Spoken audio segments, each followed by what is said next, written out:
Hai guys, assalamualaikum. Aku masih di sini, peranku masih ini, dan aku ini menceritakan yang berbeda ya kan dari kasus-kasus tadi.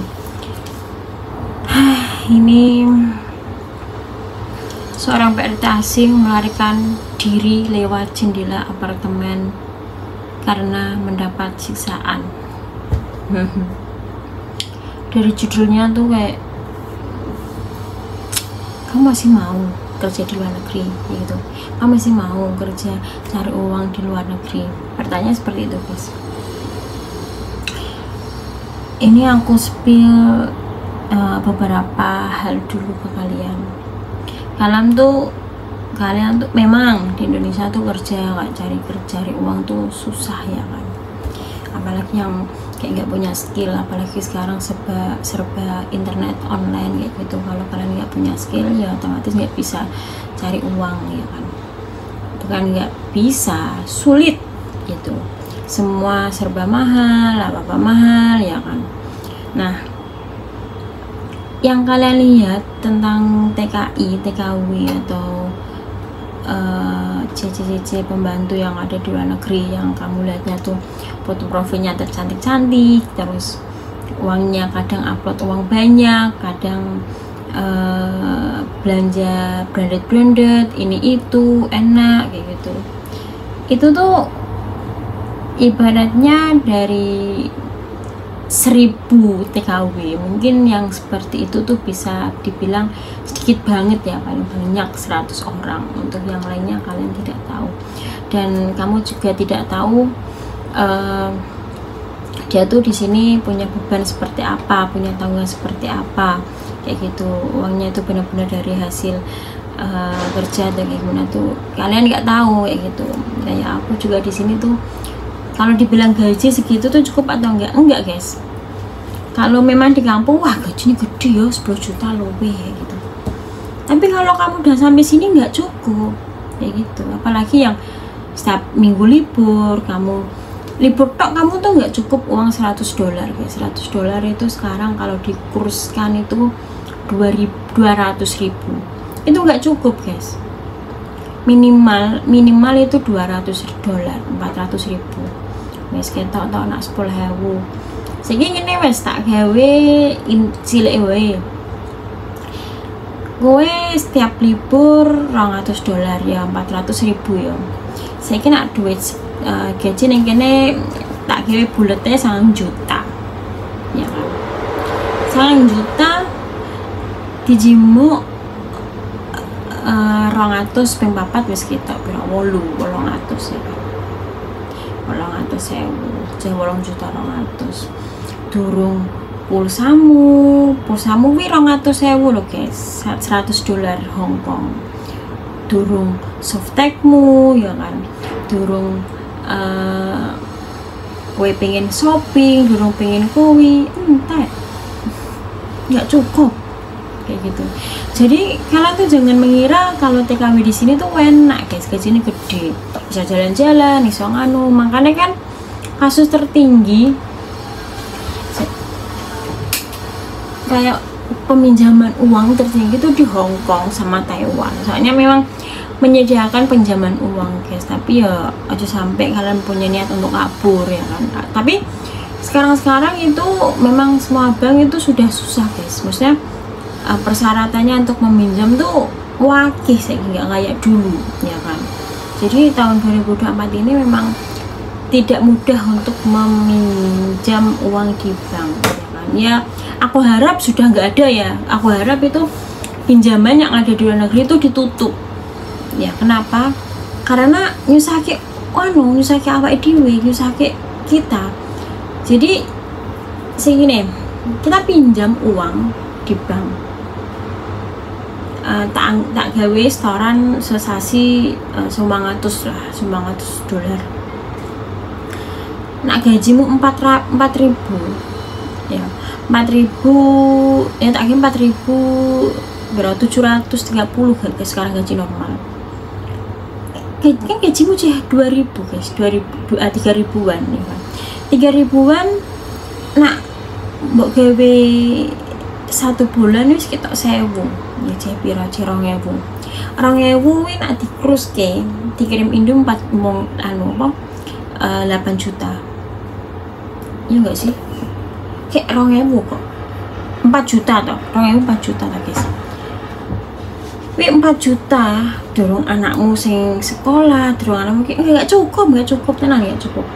Malah kenes akhirnya renew nambah utang, akhirnya apa? Nah mulai kangelan, utang numpuk, wes gaji membutok, nggak cukup sebenarnya. Jadi untuk kalian sing mengirani enak ning luar negeri, mbok yo dipikir-pikir sih. Wah, nak sendiri ngomong enak.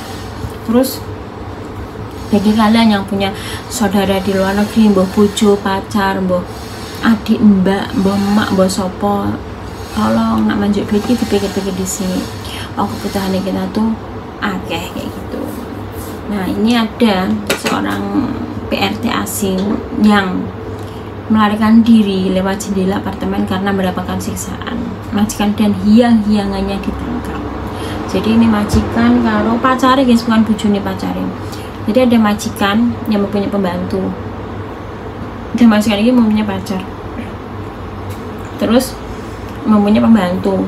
Pembantu ini disiksa karo majikannya, karo pacar majikannya. Nah, insiden meninggalnya seorang PRT asing yang terjun dari sebuah apartemen pada April lalu saat ini menuai jawaban misteri yang melingkupi terkait temuan tubuh yang terjatuh dalam keadaan ada bekas lakban pada bagian tangan dan mulut di sebuah gedung apartemen kawasan Pre-Sentral Makau diungkap oleh aparat di hadapan awak media kemarin. Oh, jadi ini kasusnya udah lama guys. Aku juga udah pernah membahas yang meninggal di Makau itu. Dalam keterangan jadi yang kemarin beredar itu kasusnya jari ini dia terlilit utang, terus dia ada masalah itu. Ternyata enggak guys, ternyata dia disiksa kalau majikannya. Dalam keterangan pers yang sampai ke apa kabar online menyebutkan di balik insiden tersebut polisi menangkap seorang perempuan berusia 36 tahun yang diketahui sebagai majikannya serta seorang pria berusia 34 tahun yang diketahui merupakan hiang-hiangan dari majikannya. Jadi si perempuan lebih tua dari si cowok ini. Majikan perempuan diketahui berprofesi menjadi seorang anggota polisi. Masuk polisi songono kan? Polisi meneh. Alah. Sedangkan hiang-hiangannya diketahui berprofesi menjadi pemandu wisata. Dalam keterangannya, polisi menuturkan ada bentuk penyiksaan yang dilakukan oleh kedua pelaku terhadap PRT asing tersebut. Motif yang terbongkar saat ini disebutkan PRT asing tersebut telah melakukan pencurian uang sebesar Hongkong $60.000. Saat menyadari dan mencurigai telah menjadi pencuri, kemudian keduanya melakukan interogasi terhadap PRT asing tersebut pada 28 April 2024 dari jam 11 malam hingga jam 2 dini hari keesokan harinya. Kedua pelakunya kemudian mengikat tangan korban dengan lakban serta menutup mulut korban dengan lakban, kemudian memasukkan pelaku ke dalam kamar mandi, kemudian menguncinya dari luar. Diduga tidak ingin berlarut-larut dalam kekurungan, PRT asing tersebut kemudian berusaha keluar dari toilet melalui jendela setelah dia berhasil membuka ikatan lakban dengan bantuan benda tajam yang terdapat dalam toilet. PRT asing tersebut kemudian keluar dengan menuruni jendela toilet, namun naas PRT asing tersebut tidak memiliki skill seperti Spiderman hingga tubuh PRT asing tersebut terperosok dan jatuh dari gedung tersebut. Saat ditemukan di tubuh PRT asing tersebut tidak ditemukan bekas luka, namun ditemukan bekas lakban pada tangan dan mulutnya.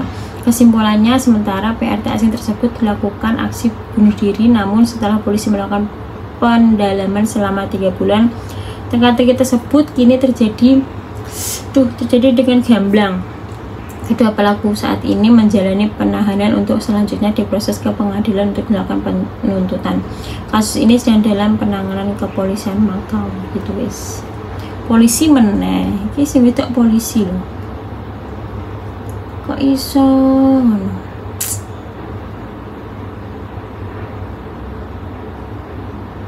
Nanti komen-komennya orang polisi aja bisa ketangkap. Kenapa koruptor saat ini pintar sekali lidahnya? Pintar sekali bersilat lidah. ART dengan majikan sama stresnya. kok iso untuk ketahuan secara dia polisi. Coba kalau di Indonesia pasti malah ditutupi karena polisi Makau. Yang hiangan itu apa ya, langsung nggak ngerti. Alibi saja kalau dia mencuri, nggak mungkin dia berani mencuri dengan nominal tidak masuk akal. Dia juga tahu kalau majikan polisi tidak mungkin senekat itu. Ini hanya keterangan sepihak karena korban sudah tidak bisa membela diri. Semoga mendapat keadilan. Ya harus. Kenapa profesi pemandu wisata sebagian banyak kejamnya? Ya kok ya. Aku nggak percaya kalau dia mencuri, apalagi dia polisi, mas, majikannya polisi. Oke, psikopat majikan kayak gitu langsung di blacklist saja. Hukum di Hongkong tak pandan bulu ya. Itu guys, polisi mana guys? Jadi nggak di Indonesia kayak di mana-mana ya, Pak. Tergantung sifat manusia lah. Guys.